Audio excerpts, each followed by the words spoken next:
Fire Emblem characters are an enigma, both powerful and powerless.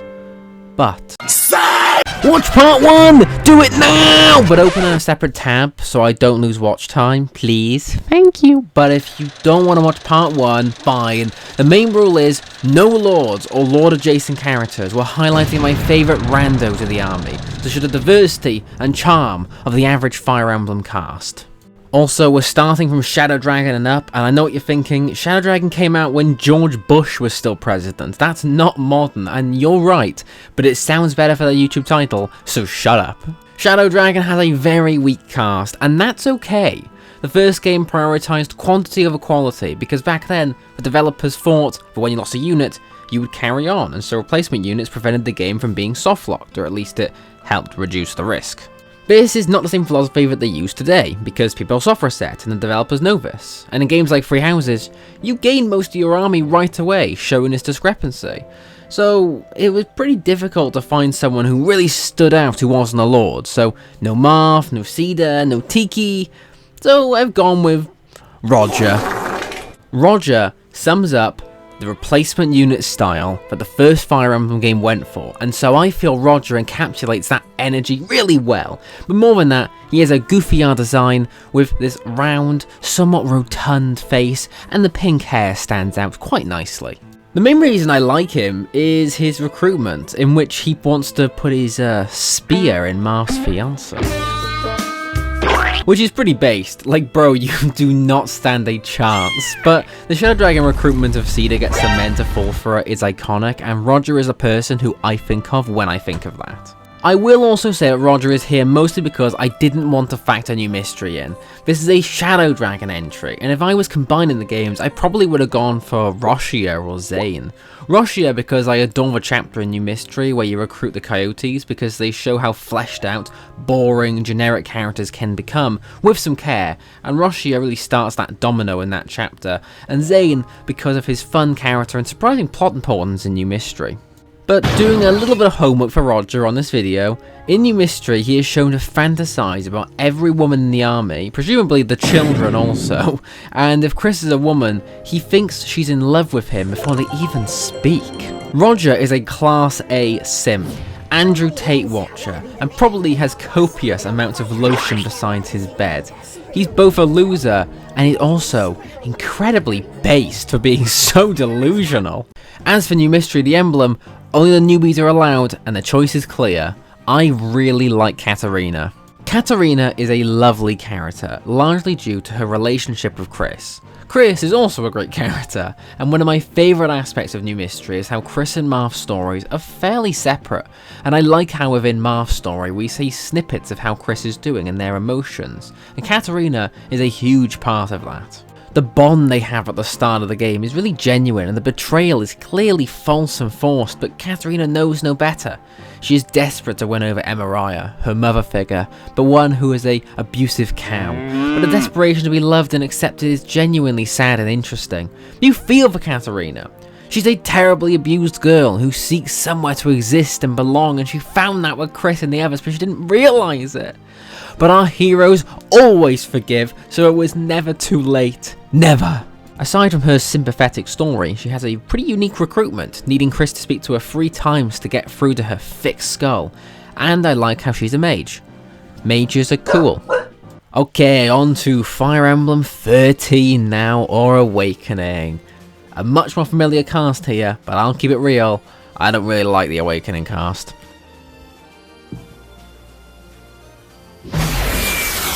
I've just never bonded with him much, but my pick here is Lord Forgive Faja. What's wrong with you? Faja is very attractive. I honestly find not a single Awakening character that interesting, so my pick here is more that she has a great design, and she does have Nosferatu, which is very fun to spam in Awakening. Despite the attire, Faja is a surprising tank. She must have abs of steel or something, and in a typical Awakening fashion, she can solo the entire game if you know what you're doing. And additionally, she's a dark mage, which is really neat, and she is obsessed with Robin, and if a girl could be obsessed with me, please ring me at 00892. Also, I think the fact that she experiments on her daughter and literally traumatizes her for fun is so absolutely terrible, and the fact that this is played for fucking laughs in Awakening and her daughter is obviously fucking schizophrenic, is made to be funny, is so amazing. It's so tone deaf, but it should be awarded. Now, my beloved Fates, my favourite. Okay, so because I love Fates, I'm doing 2 picks for Birthright and Conquest, and no royals! None! Takumi is my favourite Fire Emblem character of all time, but I can't pick him because I love him too much. His sick bow, fantastic design, excellent voice acting, brilliant character. You know, I love the way he grows to like Corrin in Birthright, but in Conquest, his derangement leads to that game's most engaging aspect, and his meltdown shows his emotional fragility and resentment. His anger, his inferiority to those around him, shows his demands of himself to be perfect, which is very relatable because I am perfect myself. But yet, his fun side with characters like Oboro show his softer side, a side which is pleasant and caring despite his usual appearance, such as the way he treats Sakura, and how he really does act like a sweet older brother to her, helping her go to a stuffy banquet and to teach her how to use a bow in Conquest in order to kill people. It's sweet, and shows that when he's not being a jealous prick, he's actually a really nice guy. Also, his grunts and screams are haunting. Anyway, my favourite Birthright darn. Damn it. I already reviewed my favourite Birthright character. What am I meant to do? I guess I'll just have to pick Karagi instead. Why? Why not, you stupid bastard? Conquest is more tricky. Royal-wise, I would actually pick Camilla for non-breast related reasons. But I'm not doing Royals, obviously. Who do you take me for? I'm not going to break my own rules. The problem with Fates, though, is I've played it so many times that everyone is like family to me. But my pick here is actually surprising. It's Forest. I find Forest fascinating. I admit, recently making that Heirs of Fate video has probably biased me a little bit, but I really like Forest, and no, it has nothing to do with his gay undertones. I like him because he's a one-of-a-kind concept and character. While the kids in Fates tend to be either their parent or hate their parent, Forest safely hates his parent, but in a slightly odd way. You see, Leo hates him because he doesn't approve of Forest's passion for clothing. Sure, definitely no homophobic undertones here. But I would expect this character of Forest to cower in fear to his dad, but no. Forest loves himself and is proud of himself. He rejects his dad's opinions, he doesn't need them. I find Forest a very endearing character. He has a brash confidence about him, which you would not expect from this design, and it contrasts really nicely with Siegbert, who also has a dad who somewhat disapproves of him, albeit not nearly as much, but the pressure has made Siegbert timid and afraid, while the pressure has made Forest really proud and maybe even a little arrogant. But he's kind and a good person, and he acts like a straight man, quite literally, to some of the crazies in the army like Karagi, but he never feels boring. And I love making this boy a butler with a flame shuriken. Really cool, I like that. I love making the prince a fucking butler. The obvious fruitiness of Forest can't be ignored, however, and in different games probably would have been addressed, but his straight sexuality I actually find rather smart. As for me, Forest acts the way he does because of his disdain towards his father, not due to his sexuality. Leo is strict and crude, and wears all black, so his son, trying to rebel, dresses in pink, has a kind listening ear, and rejects his father's bluntness. Although at the same time, you do see somewhat of Leo's shortness come out, as Forest is quite confident to tell someone to get lost if it's bothering him. I think therefore that Forest has a genuine realism towards a parental difficulty, which I think is rarely done in media, and surprisingly done really well here. Echoes has a cast, and I like Matilda. She's a powerful woman who needs a man. Her husband, her beautiful husband, who could be her brother. They kind of look the same. DNA test? She's a great unit, and she's beautiful, and I love the way she rides that horse. Do you think she'd sit on me? She was also a powerful unit from my experience, and if I were to die, please let it be by her. Please, please, please, please. Free houses. You might think I might choose 3 characters for this, for each house, but no! The individual paths actually have quite a small selection of unique characters, so I'm just doing one entry. On an honest note, my favourite two characters here are probably Dimitri and Edelgard. They are fantastic, but ignoring them, who's third place? I could have picked a couple characters, but I've gone with Felix, and Felix is not a shock pick. He is very popular, but deservingly so. First, the design is great. It's subtle, but it looks mature, cocky, and threatening. But I love his complexity, his psychology.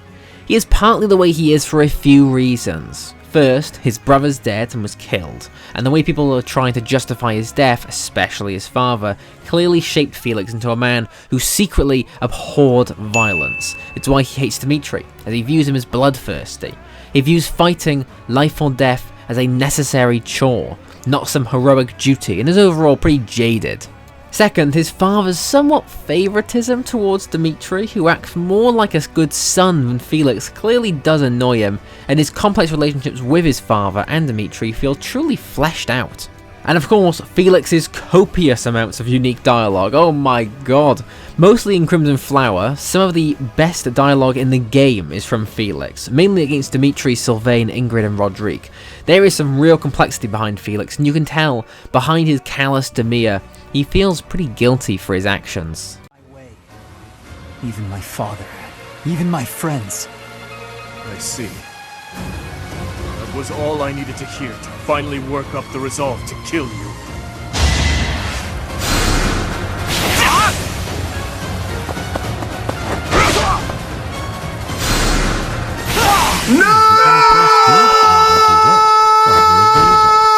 But of course I also have to mention that he looks really damn cool, his smug arsehole swordsman appearance, he's slick. It's why Annette clearly wants a piece of him. And if you're wondering who my favourite from each house is, fine, Caspar or Bernie, Lorenz and Cyril. No explanation. And finally, Engage. I'd like to be engaged someday, but for now, we're talking about a Fire Emblem game. Such a shit joke.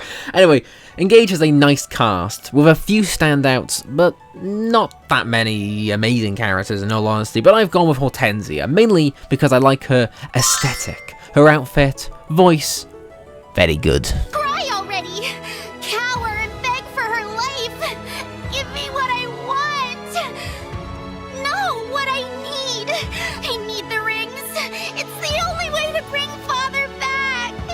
And I like her flying mageness.